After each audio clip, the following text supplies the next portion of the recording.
And now joined live in studio by the chair of the Cannabis Working Group, Jesse Davis. How you doing, Jesse?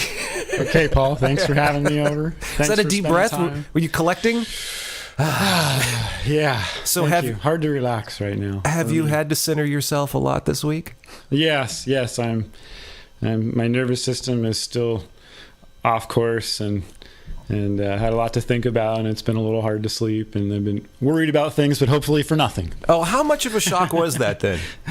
Do you have any? I had some idea what Bob had intended. I met with him at his morning coffee town hall that morning before the board group, and we talked about it, and I lobbied for my position against what he said he was going to do. Okay. To not extend the ban, and I kind of explained what the fallout would be and made sure that he understood it, and he sort of understood it and didn't necessarily believe fully the things that I was saying that he might have been overlooking. But I thought it might have, I didn't think it would really happen. Really? Even after meeting with him and hearing it from Yeah, because Roger wasn't there, and it would take both of them to do it. And I thought there's no way on earth Roger is going to vote to end a ban. Right, because he's been very vocal about being... so that part is hard to follow the whole thing. Trying not to analyze it too much. Really? I can't stop. I know, I can't either, but it's killing me. So okay. I'm sorry. So I don't know what to... But yeah, it's probably good for the process to heal. So, but yeah, so I was shocked. I thought Bob was gonna use it to stir up a discussion at that meeting, and that was gonna be the end of it. And then what the discussion on what? I mean, to get the other members. He said that he wanted to do this in order to spur a conversation, to accelerate the timeline, because the board had been ignoring it. And I said, well, I think you can probably just ask to agendize a discussion anytime you want. You don't have to end the ban in order to spur a discussion. But that wasn't what he wanted to do. And I figured, okay, well, I'll go along with this, I guess. And it's, I don't really believe they're going to do it, but okay, whatever. I'd like to see a discussion. I'd like to see the board talk more openly about it. In what way? What sort of things would you like to see discussed more openly? Well, the board doesn't talk publicly about their position, which way they want to go at all. And other boards, other counties that are doing this, the supervisors are pretty clear and outspoken about how they feel about cannabis personally, their vision for how it integrates with their municipality in the future, and just haven't seen much of that from the board. There has been, if you're a person who follows every single board meeting and you read everything that they say and write, which for the most part I have over the last 2 years, you can pick things up here and there. It comes in as clues. And so they've all said something at one time or another on record. But not very many people know. You can see the confusion when people are discussing it and debating it. They don't know where the supervisors stand. I know where they stand, but most people don't. And so that, I think, is sort of a little bit of a disservice to the community. I guess, yeah, I can see that. Not understanding just what's behind, then you don't have any sort of understanding what's motivating things like the ban. So if you're not following along, or the board hasn't been outspoken about their views about cannabis, then you read in the paper, oh, they voted to ban it, oh, they must be anti-cannabis, and people just see the word ban and they don't understand the process that was in place and the role that the ban played in that process. Correct. So do you think, okay, so maybe was Bob just go too far in an attempt to get the other board members on record? Is Bob that on record about cannabis? Yeah, at one of our, let's see which meeting it was. It was one of the workshops that Joel gave as presentations, teaching the board and the county. Which happened all last year, right? Yeah, all last year. And I think it was the first one where Bob was the most outspoken. He got a standing ovation from everybody in the room, which was primarily supporters of cannabis and of some kind of working cannabis ordinance. And he stated that he wanted to go for the least restrictive option, and wanted to go for it basically. And that was shocking, but I mean, he had been saying stuff sort of leading up to that for a while. He's his libertarian views when it comes to business and government, and so that fits with that. And I guess he's letting go of the social side because of the vote that came in with Prop 64. Any kind of social opposition, I suppose, to it, because it doesn't politically calculate to be socially opposed to cannabis, given the returns for Prop 64 in Del Norte. So that. And to be clear, if people aren't aware of the numbers, in every district in Del Norte, it was a majority. In some Jerry's district, it was almost barely, even. It was almost 50-50. But it was a legal majority. Yeah, exactly. Right. On paper, it worked. And in some districts, and I think Bob's district might have been the widest margin, too. Sure. But the important thing to note with votes and stuff, they're always pretty close. And then the winning side somehow has a sense of entitlement. It's like winner of take everything. Yeah, and I think that's a really destructive viewpoint. You of course can do that as a politician. You can just railroad everybody else and take everything and pretend like you have 100% of the vote. But I don't think it's intelligent. It's not respectful. It's not humane. Speaking of, talking about intelligent sort of policy, right? It seemed like such a good idea to create the working group to work as a county with all the players and all the stakeholders, the vested interests, the people who could be affected by legal cannabis in Del Norte County, all working together, even people who are not pro cannabis. I mean, the panoply of points of view.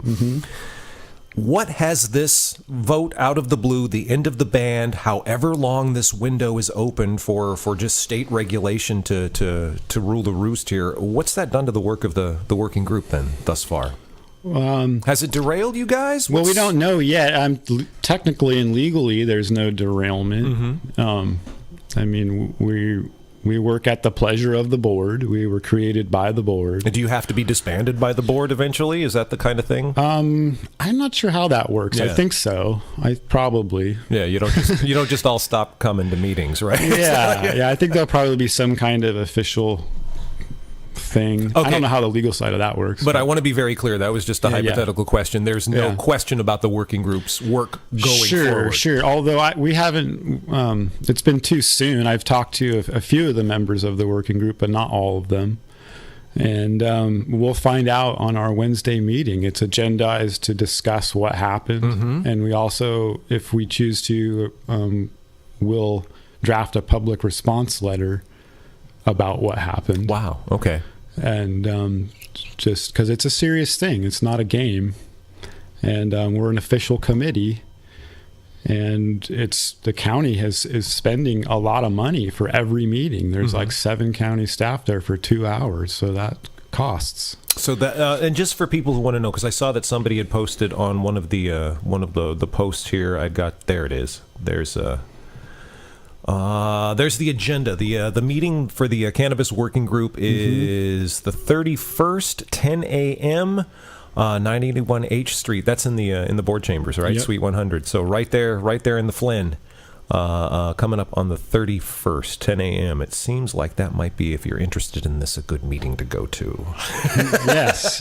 If you have to attend these meetings if you're in any way, if you're engaged in the business in cannabis in any way, if you want to be, if you are interested in personal regulations for cultivation, anything related to cannabis and regulations in the county, definitely come. If you're opposed to cannabis in any way, you need to come to the working groups to get your voice on record. The working group is there to consider the view of the entire community.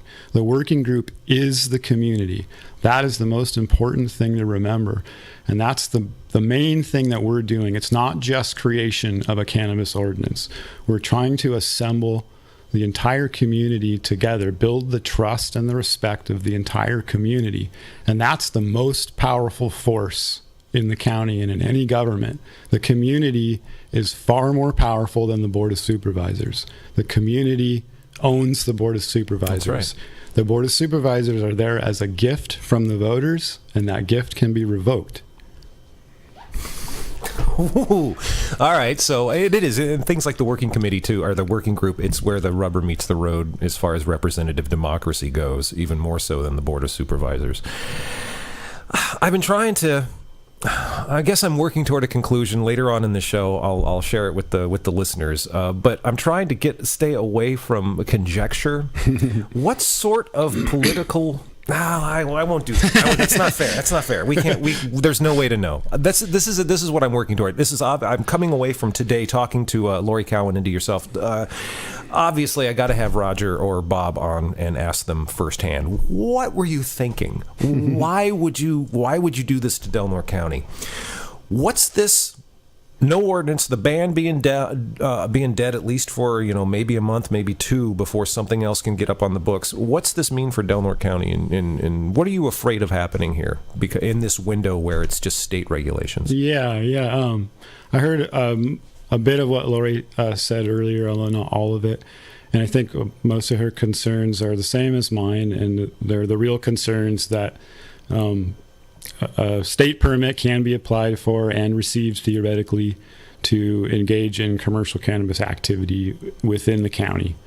And the county has little power and resources or tools to regulate that activity other than what's already existing in the county code. Mm-hmm. And so that gives community development and all the departments and the sheriff real limited tools in regulating it in any way, in scale or location or any of the things that anybody would obviously be concerned about. And obviously, there's nothing in place for the county to benefit in tax revenues in any way with any sort of sales that might result in one of these. No, other than just any sales tax that would ordinarily come back to a county. Mm-hmm. So if you're engaged in a retail business where you're collecting sales tax, then you have to get a resale license from the BOE from the state, and then some percentage of that remittance comes back to the county where you're operating. Mm-hmm. Mm-hmm. But then there have been over, and Oregon has done like excise tax, sure, yeah, special taxes, no county and taxes, none of that, and then we also wouldn't get any of the state money, the grant money, and the money that comes from this whole program from the state. Yeah. The counties only get it, cities and counties only get it when they have a working ordinance. Now, talking with Supervisor Cowan here in between these segments, you'd sort of got off and talking about the state, what's happening in the industry in California right now, and you likened it to being a kind of a Wild West scenario, sort of there's a lot of craziness out there, a lot of people looking for opportunity around the state to make a quick buck in cannabis. Does this the ban, this lapse in the ban leave us open to that sort of carpetbagging? I think it could. I hope not. It's an unknown experiment, so we're the only ones trying this experiment out, as far as I know. So there's no metrics to go by. There's no examples to go by. Mm-hmm. But yeah, the cannabis market right now, the speculative cannabis market is very ignorant and unintelligent to normal market forces. There's just a lot of wild speculation going on. And there's a lot of uncertainty and unknowns, and the discrepancy between state law and federal law creates an unnatural price point for cannabis products, which creates an unnatural price point for real estate, for the permits that go with those cannabis businesses, everything related. Is it inflated? Super inflated, orders of magnitude inflated, not just like a little bit. So extremely overinflated to where it creates an overshoot and collapse scenario, which is what we're seeing in other counties. Like a bubble, right? Yeah, totally. Wow. A localized bubble that pops real easily. Mm-hmm. Not a regional bubble that affects everybody equally. Mm-hmm. And so that's the issue. Hopefully, the period of time the window will be short enough that all these fears are overblown, and I'm just panicking for nothing. So that could totally be it. That really sucks that the worst case scenario is that the panic has no reason or no point. Ultimately. Right, I suffered for nothing. Yes. Oh man. So it's been a tense week for you. It's been so we could be open to any number of things that happen. We have no idea why they voted, why Bob brought this up at his dramatic meeting at the dramatic point in the meeting when they were calling for the vote. It's just, it seems. What struck me most throughout the whole thing, I think the best quote from the meeting was you. And you said something about it being, you asked about direction. Now we have much less direction. We have much less direction now than we did an hour ago. Yes, that was the part where I lost my temper. It felt like, and I stormed up to the podium totally out of protocol and without invitation. Did you just get up and walk up to it? I did. I got up and walked and interrupted somebody who was already there and interrupted, I think, a supervisor who was speaking, and it was embarrassing. But well, don't be embarrassed by it. The reason because they know that you know what's going on, so everybody shut up and listen to you because you're the chair of the Cannabis Working Group, for crying out loud. Yeah. So what happens now? Well, now I think that, I don't know, we'll find out. We'll have a discussion about it at our next working group. Instead of moving forward on Roger's request. Oh, first I'd like to back up. We have Roger's request number 1 is already completed. He should know that. Apparently he doesn't. I want to back up even further. Initially, and then we'll come back. I want to go through Rogers. Sure. I'm making notes for this stuff now. Sure. Oh my God, you got me making notes. Your pen's not working. I know. Let me find a pen that works. There we go. Welcome to KFUG. Bob had said that he felt that the working group did not get enough direction from the Board of Supervisors. Right. Do you feel that way? No. Okay. I don't. I think the public hasn't gotten, not direction, but the public hasn't gotten any information from the board. Mm-hmm. So that's true. Mm-hmm. But the working group wasn't looking for direction from the board per se. Mm-hmm. It was my understanding that the working group was formed to sort of form its own direction on consensus of all the members of the working group. We're not doing a voting thing in the working group where people are left out. Everything is done by consensus. Everybody has to sign off. Everybody has to agree to every component. That's how we're doing it so far. It's working.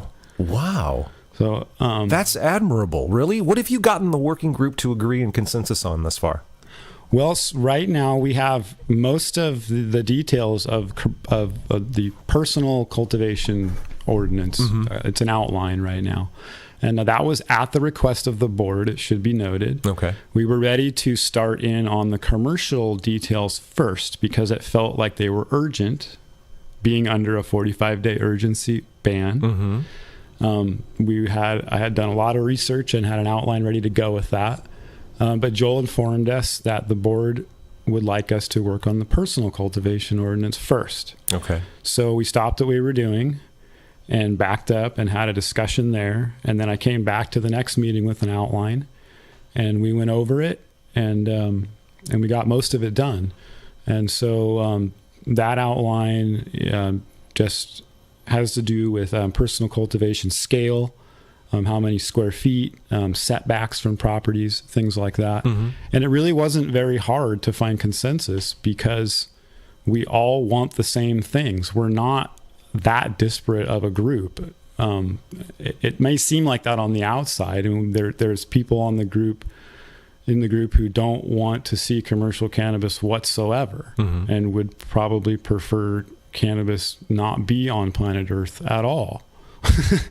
So we have that, and we have people who are engaged in the cannabis business right now in the county. Is it I don't know if this is a silly question or not. How do you get consensus from a group that wide on any of this? That just seems amazing to me, having seen groups of people my whole life try to work together. Right. Well, it started out with kind of, for me anyway, it was just an idea that if we didn't have consensus, then it's not going to work. It's not going to be legitimate. It won't be legitimate. Yeah. It won't be accepted by the public. The working group won't be respected by the public or the board. Mm-hmm. And the board won't be able to adopt the recommendations of the working group if the working group isn't unanimous. Mm-hmm. Mm-hmm. And the working group has to represent a wide cross-section of the community. The board assembled this group. And so it is genuinely a wide cross-section of opinions, of business interests, in the community, but it's members of the community. So was that your call to go with consensus? Yeah. Okay. Yeah. So in the beginning, we started with philosophical discussions about what are we even talking about? Are we talking about a ban? Are we talking about crafting an ordinance? We didn't even have that direction. Just even general direction. Sure. What does So the I county guess want? in that sense, Bob is correct that we didn't have specific direction to the board. The board didn't say, go and draft a commercial ordinance that includes cannabis business. No, but They did didn't say that. the board say go and find out what the county wants and what the interest of the people of the Yes, county? that's what the board directed us to do, was to investigate what is viable for the community, what would work for the greatest number of residents, what can actually pass. Because you can't, an ordinance isn't sustainable if it's just barely won. It will be fought over forever. Yeah. And it's not functional. And so that goes back to my earlier point about democracy is not a winner take all scenario. If you get 51% of the vote, you got to accommodate the 49% who didn't vote for that. And so that was kind of a given going into the working group. I really wanted it to be that way. We were first tasked with setting up structure. Are we going to have voting? Are we going to have a chairman? That wasn't even my idea. I was thrusted upon that role. So That's good. That's what Plato says in the Republic: is the best leader is the person who doesn't want to be leader. Okay, good. That's working out then. So it just made sense. I just suggested. I said I don't want to do the voting thing. I guess if we have breakdown, then we would have to, Have something to resort to. Yeah. Sure. So I think that just when you're negotiating, when two people who don't know one another are negotiating, the first barrier is trust, because you don't know each other and you don't know each other's intentions. And so you naturally have to have a defensive posture because you don't know if the other person is going to become offensive. And so when you're negotiating, the first thing you have to do is build trust. And you're not going to build trust by setting up a voting structure and saying, we're just going to vote you out. Nobody's going to take you seriously, I think. And so I think that just by the first step of suggesting that we have to have consensus, it was the first step in building trust within the working group. Letting everybody there know that their voice would matter, their voice would be heard. Everybody is important. Everybody has equal power. And I think if you want to see a dysfunctional group of people working, then watch the Board of Supervisors. Yeah.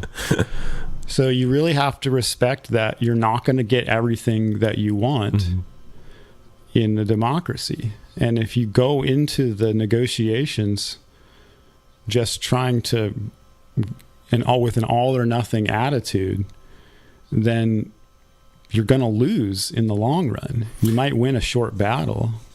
Let's jump ahead to part of the we had at the meeting. Bob, of course, gave his little speech and what his vote was going to be. A little bit later on, Roger came in with this timeline. Sure, direction for the board. Yeah. Finally, you find the direction. Or direction to the working group. Yeah. So the demand one has already been completed, and just so Roger knows, it has to go to environmental review committee. And that was for the personal cultivation. Ordinance outline. So that has to go to environmental review, and then it has to go through the planning commission, and then the board gets to look at it. So that may take more than 30 days, but it's out of our hands for the most part. We're going to discuss any final details or changes to it at the next meeting on Wednesday. But for the most part, that should go to Joel to start drafting the actual ordinance. Now, if you haven't watched or couldn't get this from it was like, I don't know how many words the newspaper article was yesterday, but it was 2 whole pages. Yeah, long article. It was, Tony Reed, man. Breaking his thesaurus on that one. The what happened was, as they voted, was it before? Let's see, I don't even remember. Was it before the vote or it was after the vote? So the vote, the ban was not continued. And then Roger had direction for the working Yes, group. three demands. Three demands. He had three, and they were this timeline so that the working group would get the focus that they needed from the Board of Supervisors and get these things done like that. So the first one was to have the personal cultivation ordinance was like 30 to 45 days is what he said, right? So that's done. Okay, that's done. Cool. Check 30 that off. seconds. There you go. What was the second one? The second one is to draft commercial regulate. It wasn't worded real clear, but to draft commercial regulations for recreational cannabis specifically. Although that's not really how it's going to be done. They're going to go together because the recreational and medical cannabis get regulated the same. And that was the third, was the medical, The right? third is the medical, but they go together. So they can be number 2, A and B, maybe. What's so what does all this mean for right now, I guess? What does the county say about medical marijuana now? I mean, we've got the dispensary across the street. We've got Rob up the road. It's just the state guidelines. So for there are Prop no- 215. Gotcha. So yeah, there's some rules. The state has some Senate bills and some programs that do define a little bit about how it works. The Attorney General of the state issued guidelines in 2008. That's how cooperatives operate under Attorney General guidelines, and that helps law enforcement to determine whether or not they're operating in compliance with Prop 215 Gotcha. and Senate Okay. Bill 420. Okay. So it's all shaky ground and uncertain, and that's the whole purpose of real regulation. So there you go. So can the working group meet Rogers' demands? In the total, I think the longest part of the timeline was what, 75 days, something like that. No, and we don't want to. Okay, But I'm not going to speak for the group. We'll talk about This'll that be at the our meeting, next right? meeting. Yeah. But all right, personally, in your opinion, then I don't want to get you because I Sure. forget you're the chair, and so you got to kind of watch what you say. Personally, what's wrong with Rogers' list? well, of we're not demands? going to get consensus in 60 days. We're not going to come up with all the detail. Well, first of all, there isn't enough staff at the county or enough money to have enough meetings to get it done in that time frame. Period. I mean, it takes time to talk and to generate words. How often do you guys meet now? Right now we shoot for 2 weeks, but the holidays was difficult, and then this last time was difficult, so it's been almost a month since we met. Okay. But we try to shoot for 2 weeks, but we also are being very accommodating in the scheduling. We don't just set a date and then show up, or if you can, or it's too bad. We accommodate everybody's schedule for the most part. The county clerk sends out doodle polls for us with calendars, so we can kind of coordinate that way. Scheduling by consensus is a little more Scheduling by difficult. consensus, but that's been good. Everybody's made an effort, and there's been one time we weren't able to have everybody, and it worked out okay. And you just keep everybody informed and make sure it's okay with everybody to meet if you can't be there. Are these meetings online? No, they're not, but they're being recorded now, audio file, and I'm not sure where they're being stored or how they're accessed. But no, they're not online like the board meetings. And I think you're absolutely right. I don't think the public knows about the existence of the working group, but every time anybody says anything, asks a question online about cannabis in Delaware County, it just comes back, well, there's a working group. And nobody goes into detail about what the working group is going through, what the process is, and what the ultimate goal is. Yeah, so I've been just doing, the public members are volunteers, unpaid members, just so everybody knows, working for free to make this happen. And so I do my best to try to advertise. I write the reports like that. I didn't write that agenda, but I posted that agenda. And then the reports that you see on Facebook or in the Del Norte Growers Association page, I write. Those are the reports of the progress that we made at the working groups. But not everybody's on Facebook, and Facebook is hard. You don't see it unless you're on it every second of the day. Things slip by. So I would like to see.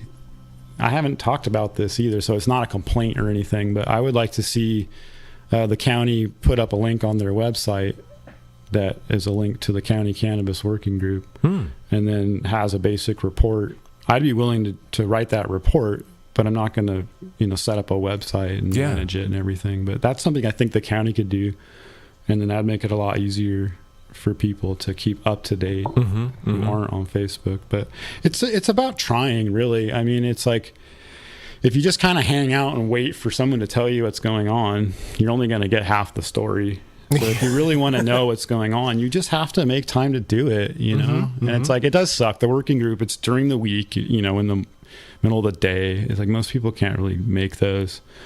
And so it's that should be like on the internet, just like the board meeting. Since we're in the boardroom, they have the system. It's all right there. I'm just not turn sure it on. why. The first meeting we had in the boardroom wasn't recorded at all. We just kept some notes, and then the last couple have been audio recorded. But I don't know why they don't just turn on the camera. I haven't asked that question. Yeah, no. Not sure. I mean, we should ask them. Okay, so let me just go down. Just the meeting is happening. It's the Cannabis Working Group collaborative meeting happening 981 H Street. It's the Flynn Building in the chambers, the board chambers. January 31st. What day of the week is that? That's what? Wednesday. That's, Wednesday. So next Wednesday, 10 a.m. There are only 7 agenda items. It's really refreshing to see a one-page agenda, actually. It's really Yeah, usually there are 2 or 3 items. Oh, wow. So this is the biggest agenda we've had. It's an action-packed meeting. Discussion on personal cultivation regulations. Discuss any details or changes to the personal cultivation outline. Discuss details of commercial ordinance to permit existing collective associations. So that would be folks like Rob, right? And then discuss the Board of Supervisors lift on the interim ban on commercial cannabis activity. Draft a public response letter regarding the BOS lift on the interim ban. And then public comment and adjournment. So that seems pretty straightforward and should be an action-packed meeting. How many people are on the board? There's 6 public members, and there are, I believe, 7 county staff. And, Wow, and, okay. and the sheriff he's not county staff, but he's one of the 7 non-public members. And then also we'll have a legal counsel representative from the Yurok tribe who will be on the working group also. So we've got maybe something down the road ordinance-wise. It's kind of still up in the air about whether or not there will be a ban, something to get something on the books. Kind of a free-for-all state-wise, but it didn't seem like anybody was interested in disbanding or denigrating or discounting the work that the working group has done. You will continue on just like you have been, correct, until told to stop? Yep. Yeah, we'll continue working and just as planned, and continue working to build the trust of the community and the support of the community. And so that our the working group's recommendation is genuinely produced by the community at large, and it will be I believe it will genuinely be a recommendation for the board that's produced by the community at large. Now, do you have any way to monitor existing licenses in Delaware County so that you know if there is somebody coming in? Yeah, there's groups that the state probably has that information directly, but there's groups who are making it really easy to watch. Okay. Have you been keeping an eye, or will you be keeping an eye? I haven't looked actually in the last couple of days, but I will be. Yeah, because, well, all right, up in the air. If you'd like to get involved or know more, then the next place, your next move, will be next Wednesday at 10 a.m., the 31st of January, the Cannabis Working Group and Collaborative Meeting happening in the board chambers at the Flint Administrative Building there at the corner of 9th and H. Downtown Crescent City. I'm gonna go watch you guys in action. I'm really curious to do that. This has been I hope some of the supervisors will come. I don't think any supervisors have attended any of the working group meetings. Really? And I sort of thought maybe that was so that, like when your parents are watching, you don't speak freely, So I sort of imagined they were just trying to be respectful to give you guys your space. Yeah, give us our space to really develop something that that's independent of the board, because it sounds like the board wants to hear what the community wants, and that's sort of the working group's job is to find that out, and then report back to the board with what the community wants. So if you're able to sort of, after this little bump in the road, which is a nice way to refer to this week, but if you're able to write the cannabis thing, to spend the time, the county spends the money to get us right back where we were at the beginning of the week, at some point in the near future. If there had been, I guess, a 10-month ban, temporary ban, voted on and passed, would that have given the working group enough time, you think? Oh, yeah, I think so. And it would have been real easy to see. The ordinance, I think, will come out in pieces. We're not going to generate a big, fantastic ordinance and then not touch it ever again. It's going to have to come out incrementally to address the things that are most important, like the existing retail operations, for example, need to be addressed first. And then maybe existing cultivation operations need to be addressed after that. And then you can ban everything else. That can be written into the ordinance. So each ordinance can include a ban on everything else that's not yet covered. And then each new ordinance, as a new piece of the puzzle is solved, it can be added to the ordinance, and the ban on that component of the business can be lifted. And so it can be done in a real incremental way, and they could have done that for the 10 months, and then they could have done it again for another year. So that's plenty of time to get, like most of the way through. Yeah. And then they wouldn't need an interim ban anymore, and they wouldn't need a permanent ban anymore after the end of those 2 years, and we'd have a pretty well-developed ordinance. And it's still the same thing now. It's just that instead of it being called an interim ban, it's called a permanent ban that will be lifted as soon as there's an ordinance. So it's just a misnomer. The original ban confused a lot of people. People didn't understand what it was for, like you said, the function of it, why it was important. And so that's important to understand. All things in government, all things in legislation, they're all temporary. That's the whole point. Whoa, dude. You just blew my mind. Every law is temporary until you change it, right? That's why democracy functions. Yeah, and that you can change it. Exactly. So don't forget that. Nothing's set in stone. It's surprisingly easy to have an effect. The boards in general listen to a surprisingly few number of people. It doesn't take very many people because, they're just sitting there in their offices all day, lonely, doing nothing. And they're just waiting for you to come make their day and pay them a visit and inform them of what you want. And so... take advantage of that. I laugh about that, but that's their job, right? That's why they're there. Schedule a meeting with one of them. They'll meet with you. That's their job. All right, Jesse, any last words, anything you want to add before we scoot out of here? Oh, yeah, I don't know. Nothing super brilliant, but I do think I lost my temper at the end of the working group, and people said, "Don't feel bad. It's okay." You mean the end of the board? Oh, yes, the end of the. Sorry, yes, I'm so scattered. At the end of the last board meeting on Tuesday, where all this happened, I felt like I really lost my temper, and I think it would have been so much more smooth to be able to just go up there and tell a joke and make light of the whole thing and point out the hypocrisy and sort of the insanity in an easier, more gentle way. You wanted to take a higher road. Take a higher road. Yeah, teach love rather than hate. It's hard to do though. So if I had it to do over again, I would have brought a better message of love to the board.